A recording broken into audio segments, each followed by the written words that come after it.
Welcome to Story Harbor, where every story finds a home. Emotional, cinematic tales of love, sacrifice, and second chances. Subscribe for stories that touch a heart.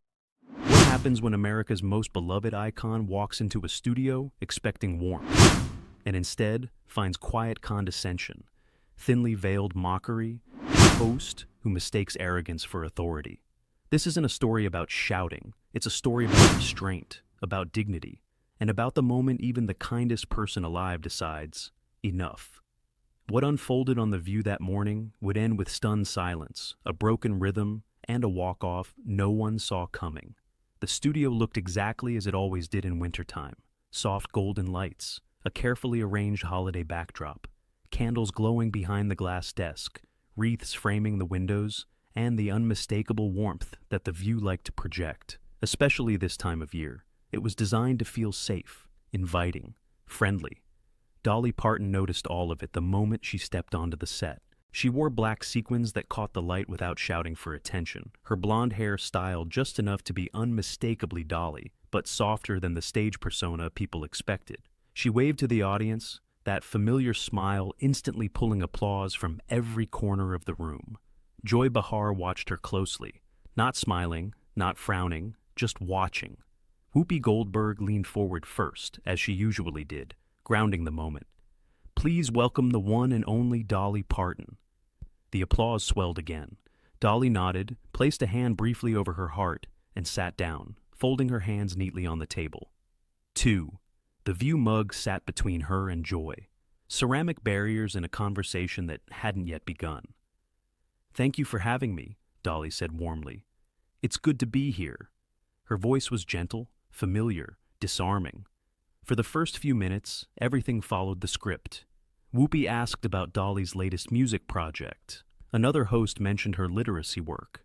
There was laughter, polite admiration, safe ground. Dolly answered with ease, thoughtful but concise, never self-promotional, never rehearsed. She spoke about creativity, about giving back, about how she never expected any of this when she grew up in the Tennessee mountains. Then Joy leaned in, not aggressively, not loudly, but with that unmistakable shift, the subtle tightening of posture, the slight tilt of the head that signaled she was no longer listening, only preparing to speak. "So, Dolly," Joy said, her tone casual but edged. "You've been doing this a long time." Dolly smiled. "I have, yes." Joy nodded slowly. "Decades, really, different eras, different audiences, and yet, somehow, you've never really changed your image." A pause. Not long enough to interrupt, but long enough to feel intentional. Dolly blinked once, still smiling. "Well," she said lightly, "I've always believed if you know who you are, you don't need to chase every trend." The audience murmured approvingly. Joy didn't smile back. "But don't you think," she continued, "that there's something performative about that consistency? I mean, big hair, sparkles, the exaggerated femininity. Some people might say it's a little outdated." The temperature in the studio shifted. Whoopi glanced sideways. One of the co-hosts adjusted her papers. Dolly didn't move. She didn't stiffen, didn't raise her voice, didn't even let the smile leave her face. Instead, she tilted her head slightly. "Well, Joy," she said gently, "I've always thought femininity wasn't something to be ashamed of. It's just one way of being strong." Joy's lips pressed together. "Sure," she said, "but don't you worry that younger women see that and think success means looking a certain way? That being taken seriously requires all the glitter?" The words hung there. Not an outright attack, but not a compliment either. Dolly's fingers rested calmly against each other. Her nails, perfectly manicured, tapped once, softly against the glass. "I think young women are smart enough to decide for themselves," she replied. "And I trust them more than I trust labels." A ripple of applause moved through the audience. Joy leaned back, crossed her arms. "I'm just saying," she added, "you've built a brand, and brands can sometimes distract from substance." That was the moment, not when the words landed, but when Dolly realized how they were meant to land. This wasn't curiosity, it wasn't dialogue, it was a slow erosion. Dolly looked directly at Joy for the first time, not with anger, with clarity. "Well," she said softly, "I reckon substance speaks for itself." Her tone was still kind, still controlled, but something had shifted, and Joy noticed it. She smiled faintly as if satisfied she'd finally found traction. "Of course," Joy replied. "I just think it's worth examining." Dolly nodded once. "Then examine away," she said. "I've lived my life in the open." The audience applauded again, this time louder.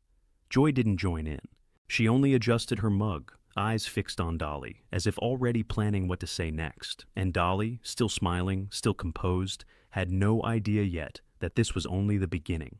The show tried to move forward like nothing had happened. A producer's voice, unheard but felt, seemed to push the panel into a safer lane. One of the co-hosts brought up Dolly's imagination library, smiling with genuine admiration. "Over 100 million books," she said, almost in awe. "That's not charity, that's history." Dolly's eyes softened immediately. This was her comfort zone, not applause, impact. "Well, honey," Dolly replied, "books saved me before fame ever did. A child with a book is a child with a door." The audience clapped warmly. A few people even stood, then sat again as the segment continued. Whoopi nodded, pleased. "That's what we love about you. You've always been about lifting people up." Joy's mouth twitched at that, just slightly, like someone hearing praise they didn't think was fully earned. Dolly didn't see it. Or if she did, she chose not to acknowledge it. For a moment, the studio felt normal again. Holiday candles glowed. The camera moved smoothly between faces. The mugs sat neatly aligned like props in a pleasant, controlled conversation. Then Joy slid her mug a few inches forward, and the sound of ceramic scraping glass was quiet, but sharp. "So, Dolly," she said. 2 words, a new tone. "Let me ask you something." The co-host beside her blinked, as if bracing. Dolly turned toward Joy with that same polite openness she gave everyone. Strangers, fans, presidents, it didn't matter. Her warmth was habit. Her grace was muscle memory. "Yes, ma'am," she said. Joy smiled, and it was the kind of smile that didn't invite you in. It measured you. "Do you ever worry that your charity work, your goodness, is part of the brand too?" A hush dropped across the table. Not because it was the toughest question in the world, but because it sounded like a trap disguised as intellectual curiosity. Dolly's smile stayed in place for a beat longer than it needed to. "Joy," she said gently, "I don't do what I do to look good. I do it because I remember what it felt like not to have." Joy nodded as if she'd expected that answer. "Sure, but you can't deny," Joy pressed, "that philanthropy is convenient, especially for celebrities. It creates a shield. So whenever someone criticizes the image, the fans say, 'Oh, but she gives away books.'" The audience murmured. You could feel people shifting in their seats like they wanted to protect Dolly from the implication. Dolly's eyes narrowed just a hair, barely visible, like a curtain moving in a draft. "Well," Dolly replied, still calm, "if my work helps people, then I don't mind if it helps my image too. But it wasn't built for that." Joy leaned in, delighted by the way the studio was suddenly holding its breath. "Okay, but let's be honest," she said, voice sharpening. "Your whole persona, sweet Dolly, kind Dolly, harmless Dolly, it's a performance, isn't it?" Whoopi inhaled like she wanted to jump in, then stopped herself. Sometimes you let someone show themselves. Dolly didn't flinch. Instead, she gave Joy a small, thoughtful nod, the way you nod at someone you're choosing not to embarrass. "Honey," Dolly said, "everything we do in public is a performance. Yours too." A few laughs bubbled up in the audience, nervous, surprised. It wasn't a jab. It was a fact, delivered with softness that made it hard to fight. Joy's eyes hardened. "No," she said. "Mine is conversation. Yours is an act. You giggle, you flutter your eyelashes, you play the cute country doll. And somehow, people treat you like a saint." Dolly's fingers folded tighter together. Her bright nails, so perfectly Dolly, pressed gently into her own skin. She kept her voice low, steady. "Joy, I've been called a lot of things. Doll isn't the worst," Joy scoffed. "You're avoiding the point." "I'm addressing it," Dolly answered. "Maybe not the way you hoped." That line landed like a clean glass clink. The co-hosts shifted again. One looked down at her cue cards like they suddenly became fascinating. Another forced a small smile that didn't reach her eyes. Joy continued, sensing she was close to a viral moment. Here's the point. You present yourself as this symbol of empowerment, but your entire image is built around what men wanted women to look like for decades. Big hair, tiny waist, loud sparkle. It's not exactly progressive. There it was. Not curiosity, judgment. Dolly blinked slowly. When she spoke, her voice was still sweet, but no longer soft. "Joy," she said, "I didn't build myself to please men. I built myself to survive the world." Her words were simple, but they carried something heavier than the sequins ever could. Joy opened her mouth, ready to pounce again, but Dolly held up a finger, polite, measured, firm. "And before you decide what kind of woman I am," Dolly continued, "you might want to ask yourself something." Joy's face tightened. "What?" Dolly's smile returned, but it looked different now. It wasn't warmth, it was composure. "When you look at me," Dolly asked quietly, "do you see a woman who chose her own life? Or do you only see what you've been taught to resent?" The studio went still. It wasn't a mic drop moment yet. It was worse for Joy. It was a mirror. Joy's lips parted. She tried to laugh it off, but the laugh came out thin. "Oh, please," she snapped. "Resent? I'm just tired of watching grown women play dress-up and calling it empowerment." The audience gasped. The holiday set suddenly felt like a stage for something darker. Dolly's eyes moved from Joy's face to the camera, then back, and for the first time, you could see it clearly. Dolly wasn't trying to win. She was trying not to lose her temper. "Joy," she said, voice still even, "I've never asked you to like my hair." Joy shrugged. "Well, it's hard not to notice it." Dolly nodded slowly. "And I've never asked you to approve of my choices," she added. Joy leaned back smug again. "Then why are you so defensive?" Dolly paused. The pause was long enough to make the studio swallow. "Because you're not discussing my choices," Dolly said. "You're mocking them." Joy's face flushed. "That's ridiculous." "Is it?" Dolly asked, still quiet. "Or is that just what bullies say when they get called out?" The word bullies landed and rolled through the room like thunder. Whoopi's eyes widened. One of the co-hosts actually froze mid-breath. Joy's posture stiffened and her tone turned sharp. Sharp, too fast. "Don't call me a bully," she hissed. "I'm asking questions." Dolly's voice didn't rise. "That's the thing, Joy," Dolly replied. "Questions are meant to understand. Yours are meant to cut." Joy's smile vanished. For a brief moment, you could see the calculation behind her eyes. Push harder. Break her. Get the clip. And she did. "Well then," Joy said, leaning forward, "let's cut to the truth. You're not the saint people think you are. You're a businesswoman who sold a fantasy. And you sold it so well, people forgot to ask who you really are." The air in the studio tightened. Even the audience, usually eager, went quiet like they sensed something sacred had been touched. Dolly didn't move, but her hands unlinked. Her shoulders lifted slightly, then settled, like someone bracing without wanting anyone to notice. Her smile faded to something neutral, controlled. And when she spoke, her voice was calm enough to scare people more than anger ever could. "Joy," she said softly, "you keep talking like you know me." Joy's eyes narrowed. "I know what you show." Dolly nodded once. "And you keep poking," she continued, "like you're hoping I'll finally snap, so you can feel justified." Joy scoffed. "That's absurd." Dolly leaned in, not aggressively, not theatrically, just enough to close the distance. "No, honey," she said. "That's exactly what this is." The studio held its breath. Because Dolly Parton, America's sweetheart, had stopped being sweet. And Joy Behar had just realized she might have pushed the one person in the room who didn't need to raise her voice to destroy a narrative. Joy opened her mouth to fire back, but Dolly spoke first. "One more question from you like that," Dolly said, still quiet, "and we're going to have a very different kind of conversation." Joy blinked. For the first time all day, she didn't have a line ready, but she wasn't the type to retreat. She only smiled, thin, sharp, dangerous. "Good," Joy said, "because I'm not done." And the way she said it made the producers behind the cameras reach for their headsets, because everyone knew now. This wasn't an interview anymore. It was a collision. The producers should have cut to commercial. Everyone in the room felt it, that invisible pressure when a conversation has gone too far, but no one wants to be the one to pull the cord. The holiday candles still flickered behind the desk, absurdly calm, as if unaware that the atmosphere had turned sharp enough to draw blood. Joy Behar adjusted in her seat, clearly energized now. This was her terrain, conflict framed as conversation. Dolly sat back slightly, hands resting together again. But the softness was gone. What remained was composure sharpened into something deliberate. Joy cleared her throat.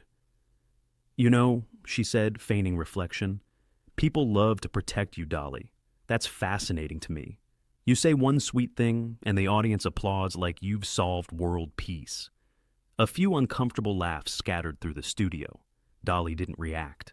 "I mean," Joy continued, waving a hand casually, "you talk about kindness and empowerment, but you've never really challenged the system.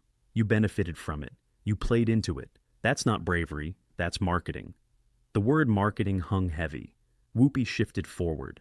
"Joy, no, let her answer," Joy interrupted quickly. "I'm genuinely curious."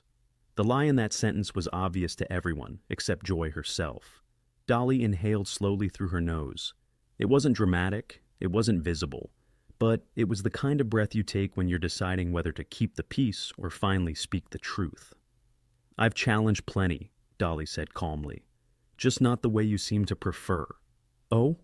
Joy raised an eyebrow. "How so?"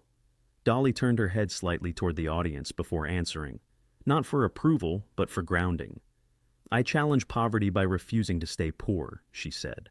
"I challenged illiteracy by putting books into children's hands. I challenged exploitation by owning my work." Joy smirked. "And you challenge beauty standards by exaggerating them?" A sharp intake of breath rippled through the audience. Dolly's eyes finally hardened. "Joy," she said, her voice still controlled, but unmistakably firm, "you keep confusing your opinion with authority." Joy laughed, a short, dismissive sound. "That's rich." "No," Dolly replied. "What's rich is sitting behind a desk judging women's lives from a distance." The applause this time was louder, more confident. People were no longer unsure which side they were on. Joy's smile vanished completely. "You're deflecting," she snapped. "This whole persona, this 'I'm just a sweet country girl' act, it's manipulative. You use charm so people won't question you." Dolly leaned forward slightly, her elbows just brushing the table. "Let me be very clear," she said. "I've never asked anyone not to question me." Joy folded her arms. "Then answer this honestly. If you're so empowered, why cling to an image that was designed by men?" That was the line. Not because it was new, but because it was relentless. Dolly stared at Joy for a long moment, long enough that the studio went completely silent. Even the crew behind the cameras stopped moving. When she spoke again, her voice was steady, but stripped of warmth. "I didn't cling to anything," Dolly said. "I chose." Joy scoffed. "You call that choice?" "Yes," Dolly answered. "Because choice doesn't have to look like yours to be valid." Joy shook her head. "You're romanticizing conformity." Dolly smiled faintly, not kindly. "And you're weaponizing contempt." The words landed with surgical precision. Joy opened her mouth to retort, but Dolly didn't let her. "You know what bothers me most, Joy?" Dolly continued. "It's not that you don't like my hair.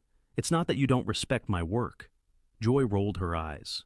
"It's that you keep talking like there's only one correct way to be a woman.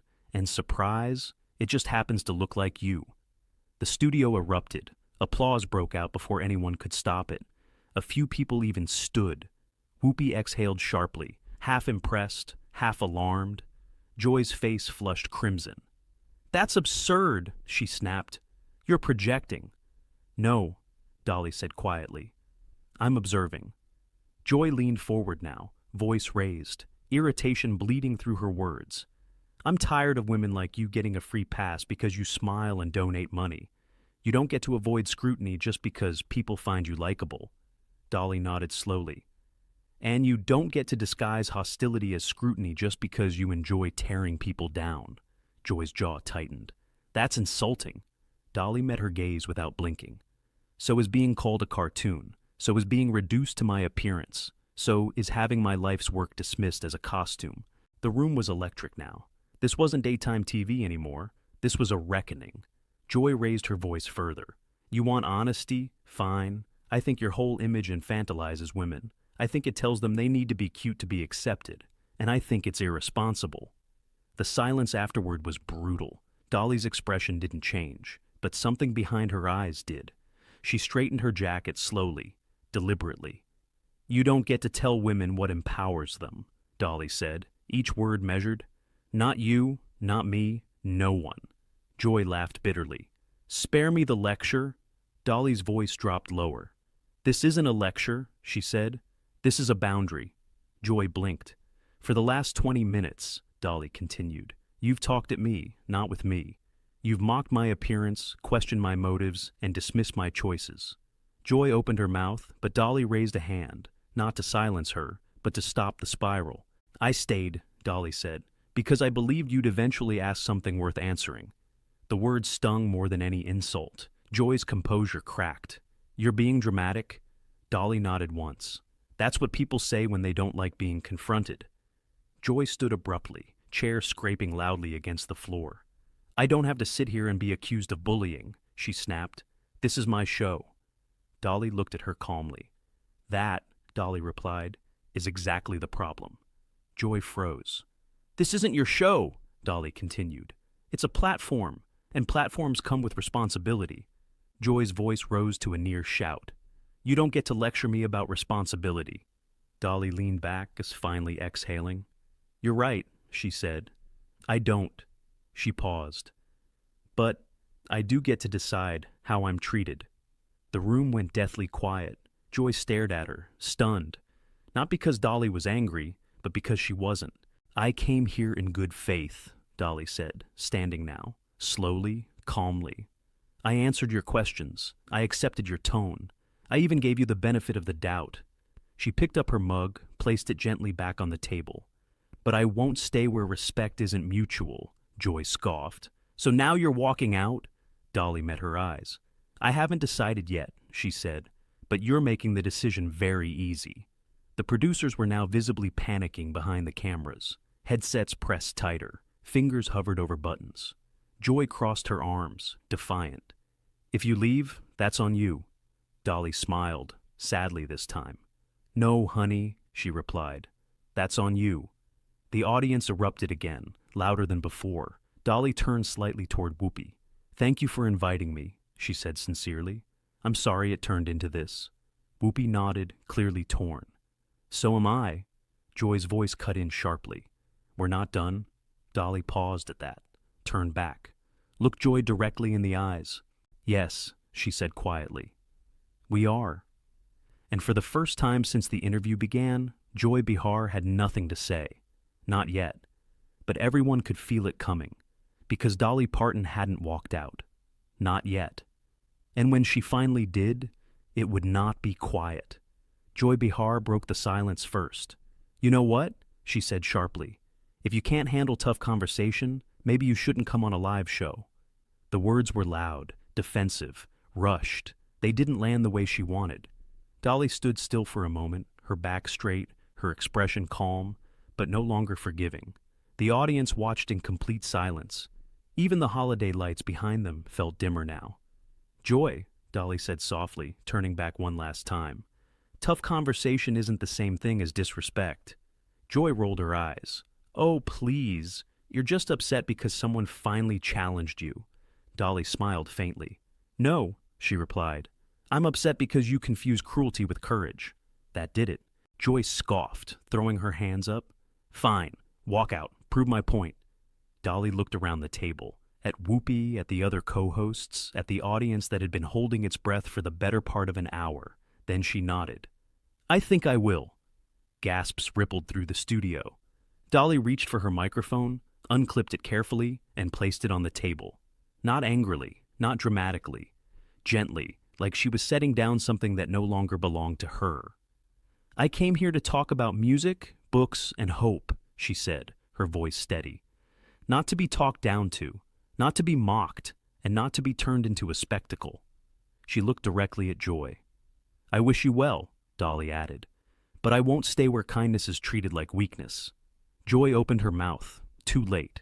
Dolly turned and walked off the set. The audience stood.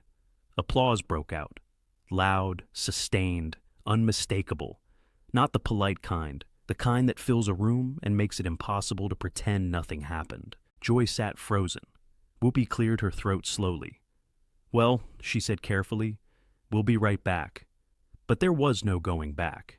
Because in that quiet, controlled walk-off, without shouting, without insults, Dolly Parton had drawn the sharpest line of all, and everyone watching knew exactly who crossed it. Sometimes the loudest statement isn't made with words. It's made by knowing when to walk away. Dolly Parton didn't shout. She didn't insult back. She simply refused to stay where respect no longer existed. If you believe dignity is strength, if you believe kindness doesn't mean weakness, and if you think moments like this deserve to be remembered, tap like to show your support. Subscribe to Pressure Point for more stories where power shifts on live television. And tell us in the comments, did Dolly do the right thing by walking away, or should she have stayed and fought back?